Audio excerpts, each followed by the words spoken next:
Hiya, Kiki here, and today I'm going to provide a teacher walkthrough of our new tutorial based on the characters from Lyla in the Loop on PBS Kids. For the teacher materials that go along with this activity, visit aka.ms/teach-Lyla. Let's get started. We're going to direct students to aka.ms/Lyla.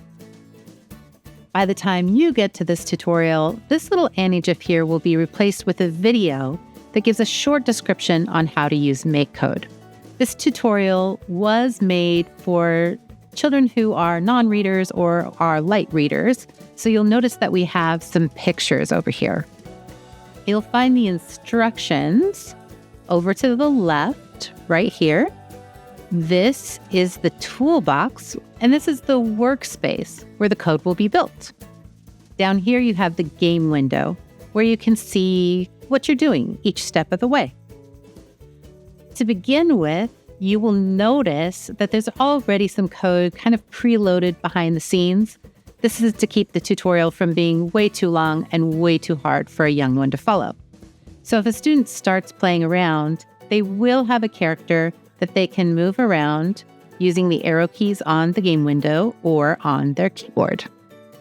But if we want to add something more fun, we're going to need to come over to the instructions and look at what it's telling us to do. This first instruction points directly to a block to help students understand that they're looking for blocks that they can drag into the workspace. You'll see more detail here in the Annie GIF below. So we want to snap the add pickle every 1 second into the onStart container.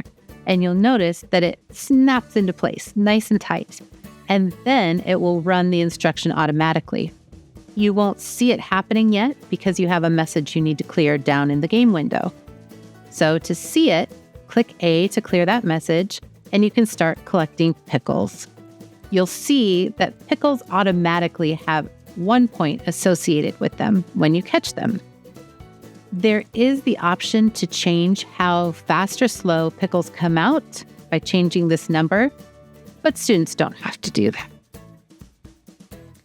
If you want to get a better look at what you're doing, you can click this button here to expand the window to full size, and that also lets people get a better grip on this if they don't want to use the keyboard, and the B button and the A button.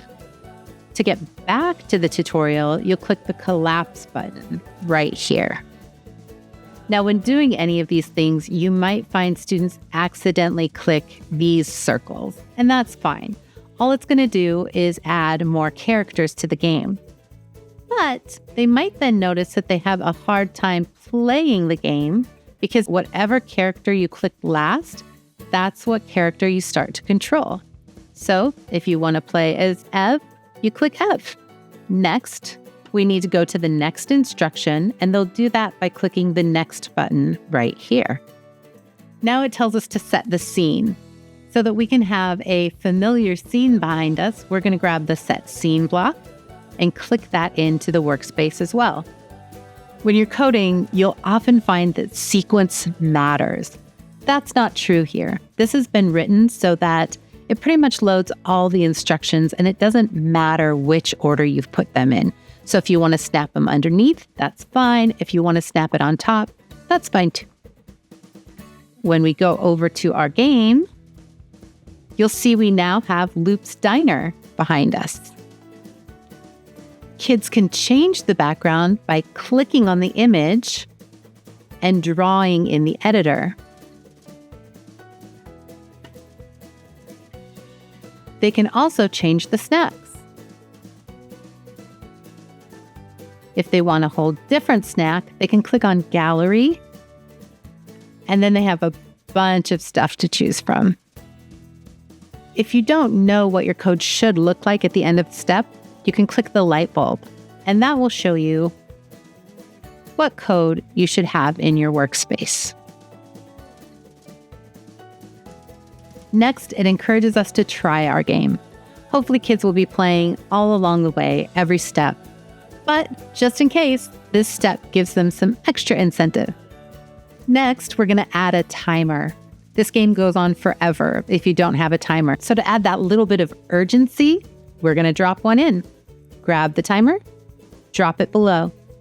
It's defaulted to 30 seconds, but if this is too hard for the students, then you can change it to 45 or 60 or 120. If it's too easy, they can try changing it to 20 seconds and see if they can catch enough pickles in the allotted amount of time. At this point, the game is done.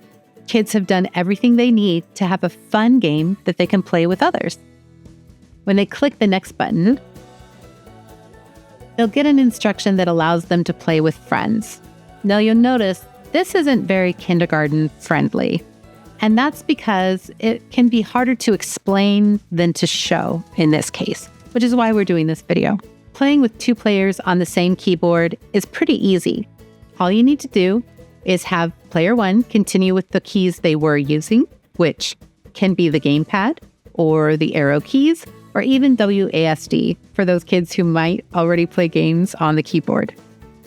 For player 2, they can use the same keyboard by moving over to the right side of the keyboard and using the I, K, J, L buttons to move around, and U as the A button, O as the B button, though they shouldn't really need those in this game.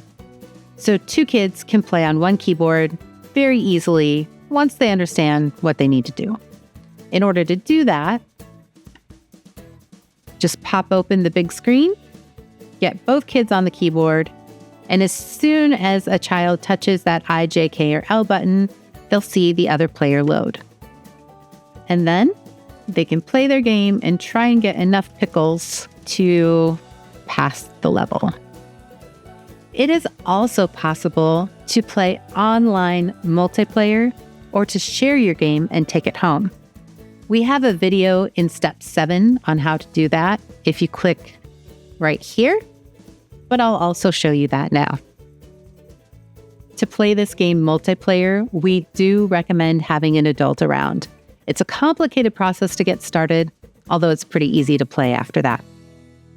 To play multiplayer, you want to click the share button up here, and you'll see that you can host a multiplayer game right here.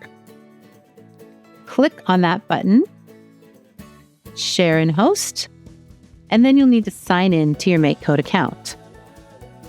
Once signed in, your game will be assigned a 6-digit number that other players can go to this URL and enter in order to play. Or they can scan the QR code with a phone, or you can copy and paste the link directly from the window. Once joined, players will see that the game room is waiting for you to start. Once you start the game, you'll see that there are additional players playing, although you will not be able to see their true identity or communicate with them in any way. Our games are made so that students can have a safe and fun experience. For more information on online multiplayer through MakeCode Arcade, visit this URL. Having gone through the process to host a multiplayer game, you'll now be at a place where you can also copy the link to your project and share it with others. If you're an educator that has a lot of games to share and you don't want to have to go to each one, write it down, and then copy it into a document later, you can download your games directly to a shared cloud drive. So go to the computers and you can either click download as a file, and choose any of these ways to download it. Arcade can reopen any of these files. Or my personal favorite is to go to this window and click on the snapshot link. From there, I can save my snapshot using the student's first name, last initial, and period number, if necessary. Excellent. Now from the educator computer, I only need to go to the share drive, copy those files that I saved, and distribute them to the parents accordingly. To reopen one of the games I've saved, you'll see it here as a PNG file. And you can easily either import it through the arcade homepage or drag it and drop it onto the arcade homepage. If kids choose neither to share or play their game with others, they'll be left on this final instruction, which just encourages them to add more to their game. The fun thing here is that students can add any number of any of these blocks and things will still work. It's very low risk. But some of the things we suggest is to change the players, and you would do that by dropping your team block in. And then you can choose new players for your team. And you'll see when I do that, I get a new player.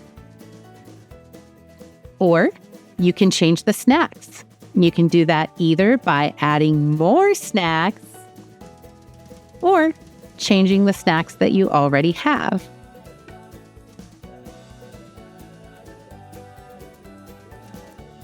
Try playing around with adding more snack blocks and having them come out at different intervals.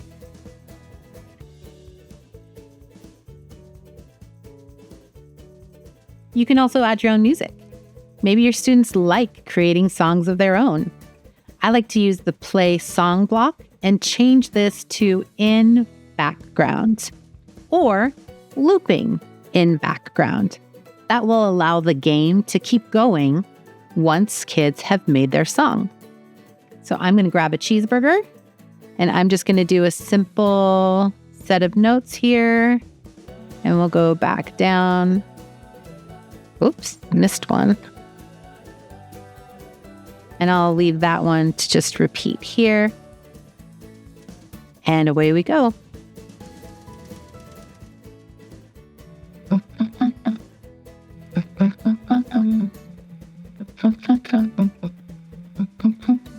And that reminds me, if you don't want to hear sound, you can click the mute button and then click it again to re-enable the sound.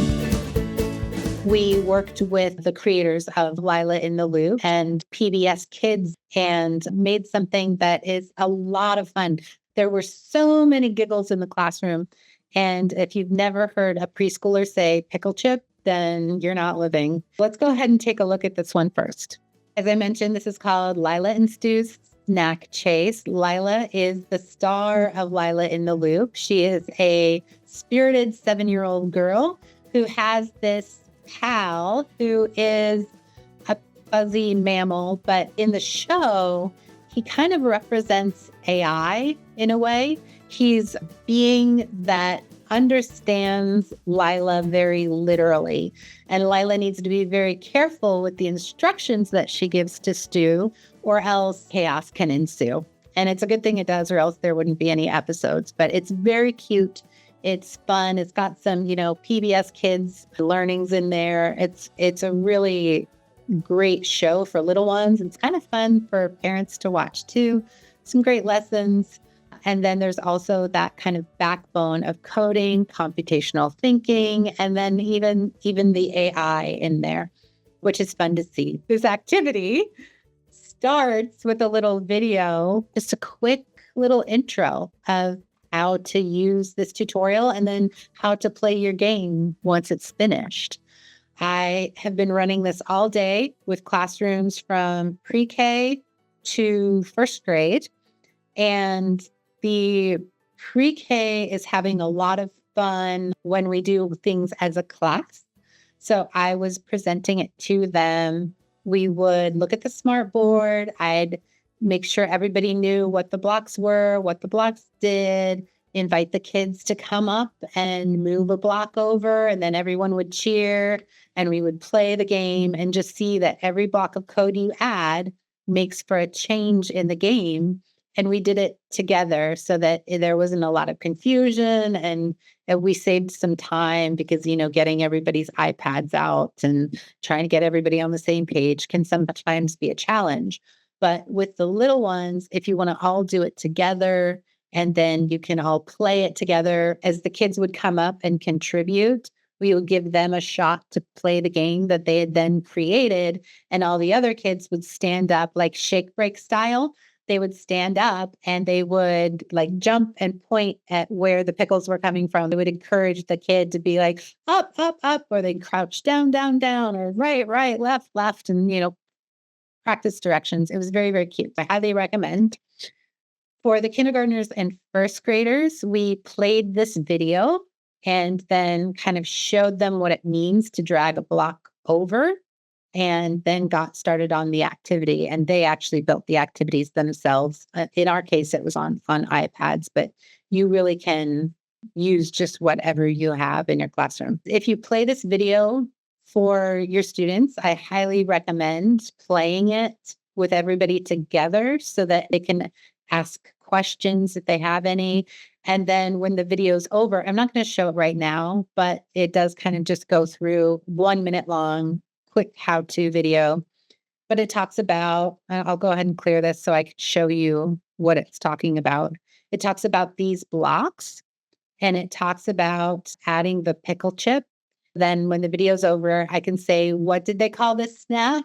And then they'll say pickle chip. And we talked about setting the scene and adding a background. Preschoolers did not know what a background was. First graders did.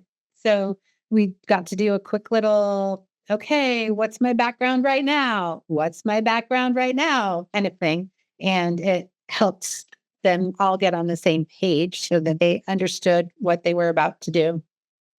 You can see that the instructions are really minimal.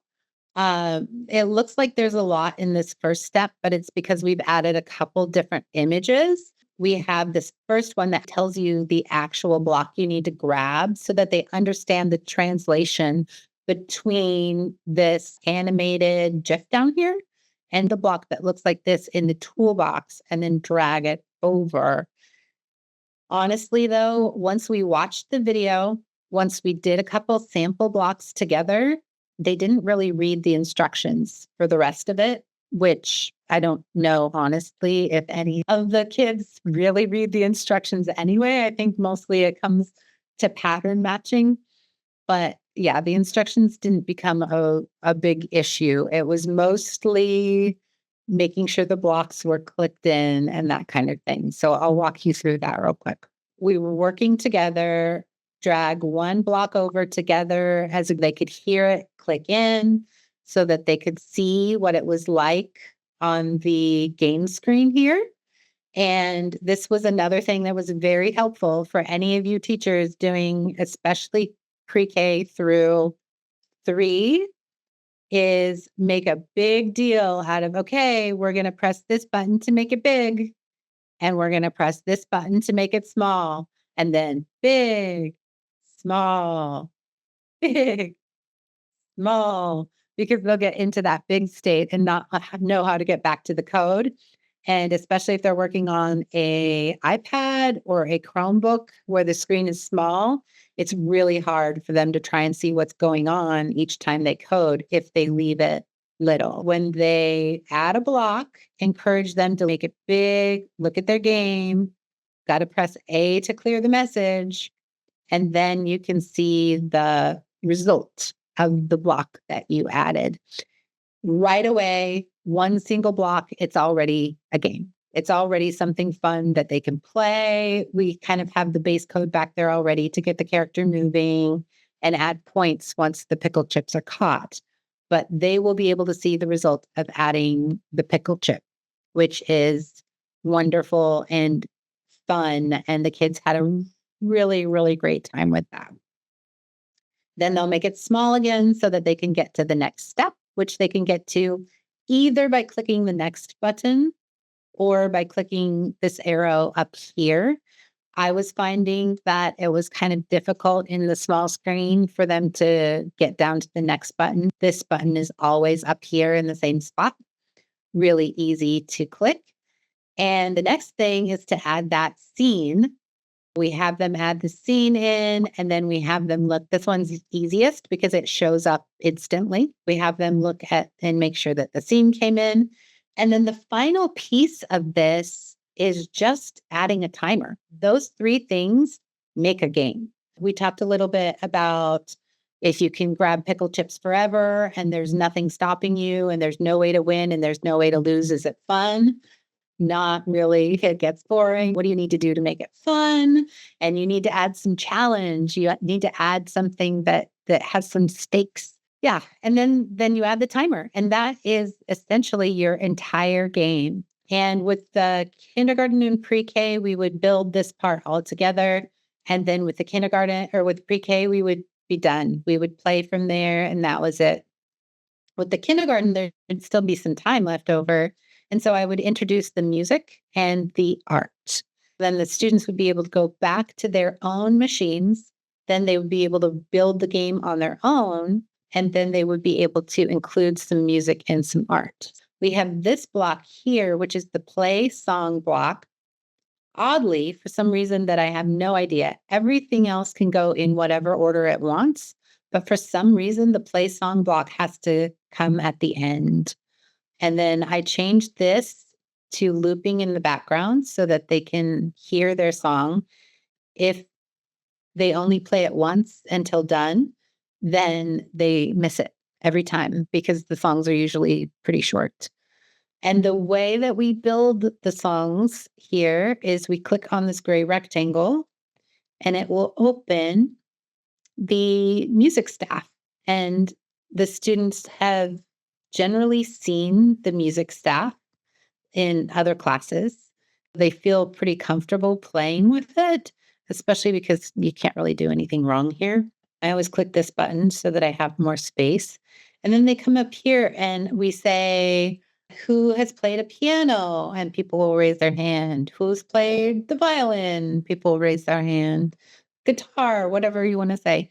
Then you say, who's played the cheeseburger? And people start to giggle. And then you say, well, we're going to play the cheeseburger today. Then you let them pull out the cheeseburger and place the cheeseburger wherever they want to.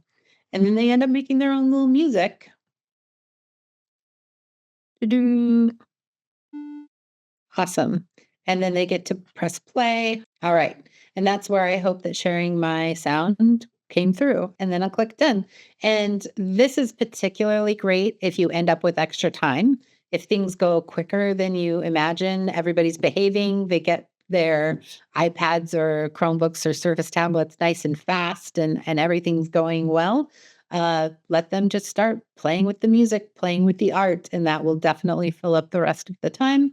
And then the other thing is to show them editing the pickles. They can go in there and they can turn it into anything they want. I think 2 classes today changed this to pancakes. We had pancakes with butter and syrup, and it was a lot of fun. That is an activity that is very simple to run.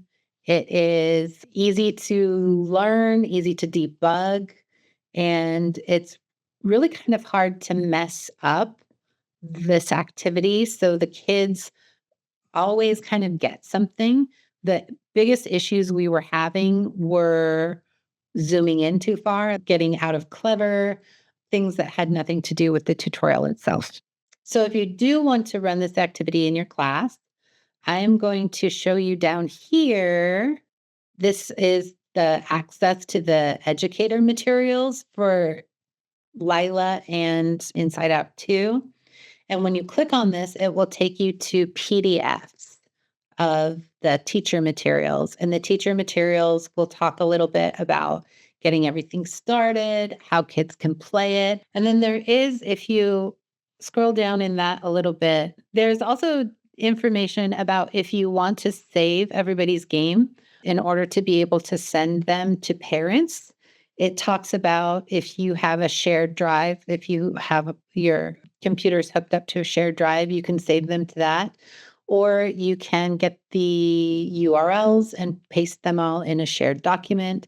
There's just some different ways about that. And it also talks about playing, if you're using computers with keyboards, you can play 2 students to 1 keyboard. So you can actually have a multiplayer game, which is a lot of fun. If you want to go in and help them play multiplayer online, it kind of tells you a little bit about doing that. But we've been saving that for parents. That is Lyla in the Loop. In 1st grade, depending on the class, it does start to go much quicker. And by 2nd and 3rd grade, It only takes about 15 minutes without art and music. And that's it. That's everything you need to know to successfully host Lyla and Stu's Snack Chase in your classroom. Happy coding.